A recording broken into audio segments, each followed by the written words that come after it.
بسم اللہ الرحمن الرحیم۔ گمنام ہیرو کے معزز ناظرین السلام علیکم۔ دوستو لائک ضرور کر دیا کریں، شکریہ۔ آئیے چلتے ہیں کہانی کی طرف۔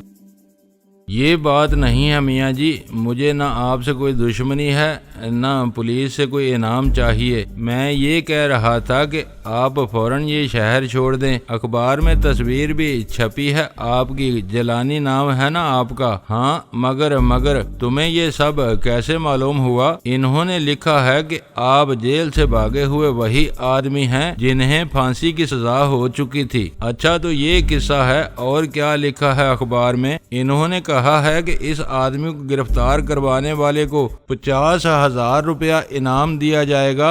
سودا بہت اچھا ہے میاں جی، پر یہ میری قسمت میں نہیں ہے۔ میں نے پستول پیچھے ہٹا لیا۔ اس آدمی کی باتوں نے مجھے حیران کر دیا تھا۔ نگاہیں اس کے سامنے سڑک پر جمی تھیں اور ایک ہاتھ بھی میں نے اس کے اسٹیئرنگ پر جمے ہاتھوں میں لرزش نہیں دیکھی تھی۔ وہ بڑے مضبوط دل و دماغ کا آدمی تھا۔ مجھ سے وہ یوں بات کر رہا تھا جیسے کوئی معمر آدمی بچے کو سمجھا رہا ہو کہ اسے کیا کرنا چاہیے۔ تم وہ انعام کیوں نہیں لے لیتے؟ کیوں نہیں ہے وہ تمہاری قسمت میں؟ نہیں میاں جی، میں تھوکتا بھی نہیں ہوں اس انعام پر۔ میرا تو یہ ایمان ہے کہ پھانسی کی کوٹڑی تک زیادہ تو وہ لوگ پہنچتے ہیں جن کے ساتھ کوئی ایسی ہی بے انصافی ہو چکی ہوتی ہے، کوئی ایسا ہی ظلم سہ چکے ہوتے ہیں وہ، کہ اس کا بدلہ انہیں قانون دلوا سکتا ہے، نہ کوئی اور۔ یہی بات ہے نا میاں جی؟ ہاں، تم ٹھیک کہتے ہو بڑے میاں۔ مجھے افسوس ہے کہ میں نے تم پر پستول تان لیا تھا۔ کوئی بات نہیں میاں جی، اللہ تمہیں ہر مصیبت سے بچائے۔ مجھے تمہاری جوانی پر ترس آتا ہے، کوئی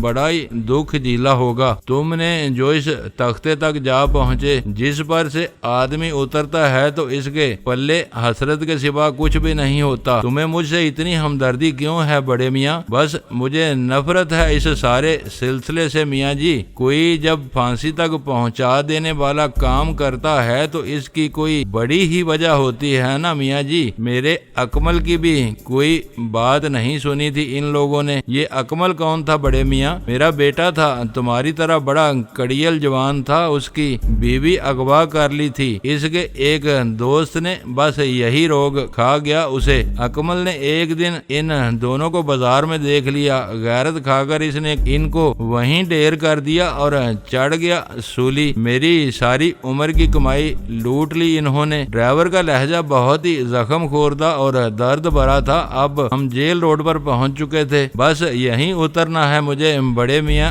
میں تمہارا کس طرح شکریہ ادا کروں؟ تم ایسا بڑا آدمی میں نے آج تک نہیں دیکھا۔ نہیں میاں جی، میں تو کچھ بھی نہیں ہوں، تمہارے پیروں کی خاک دھول کے برابر بھی نہیں۔ اللہ تمہاری زندگی کی حفاظت کرے۔ میں ادھر پکی ٹھٹھی میں رہتا ہوں، مسجد کے پاس۔ پیرو کہتے ہیں مجھے کبھی کسی مصیبت میں گر جائیں تو میرے پاس چلے آئیں یا مجھے یاد کر لیں، شاید میں کچھ آپ کے کام آ سکوں۔ مجھے لگتا ہے آپ بہت دکھی ہیں میاں جی۔ یہ لیں، یہ آج کا اخبار ہے، اسے ضرور پڑھیں۔ میں نے اخبار اس سے لے لیا اور پھر جیب سے 5,000 روپے کی گڈی نکال کر اس کے ساتھ کی سیٹ پر رکھ دی۔ یہ میری طرف سے رکھ لو بڑے میاں، اور مجھے اپنا بیٹا سمجھو۔ بھی مجھے راستہ ملا تو تمہارے پاس ضرور آؤں گا۔ یہ کہہ کر میں ٹیکسی سے اتر گیا۔ نہیں، یہ آپ اپنے پاس رکھیں میاں جی، آپ کی ضرورت مجھ سے زیادہ بڑی ہے۔ اس کی آواز میرے کانوں سے ٹکرائی، مگر میں تیز قدم اٹھاتا ہوا سڑک سے اتر کر درختوں کے جھنڈ تلے پھیلی تاریکی میں گم ہو گیا۔ مجھے ڈاکٹر نفیسہ سے ملنا تھا، اس سے پوچھنا تھا کہ آسیہ کو ان لوگوں نے کیوں ایسی افراتفری میں راولپنڈی منتقل کر دیا۔ آخر ایسی بھی کیا جلدی تھی انہیں ایک کمزور سی بے بس و مجبور لڑکی کو وہ کیوں اس طرح اتنی ساری اذیت دے رہے ہیں؟ ڈاکٹر نفیسہ کے بنگلے کی بتیاں روشن تھیں، باہر لان میں دھند پھیلی ہوئی تھی جس نے ماحول کو بہت ہی پر اسرار و دلکشی بخش دی تھی۔ وہ پرانی طرز کے بنگلے کچھ اس طرح بنے تھے کہ ارد گرد پھیلے اونچے پیڑوں نے سارے علاقے میں ایک جنگل ایسی فضا پیدا کر دی تھی، ہر طرف گمبھیر سناٹا طاری تھا۔ جب میں نے بڑے گیٹ پر لگی اطلاعی گھنٹی بجائی تو میرے دل میں کہیں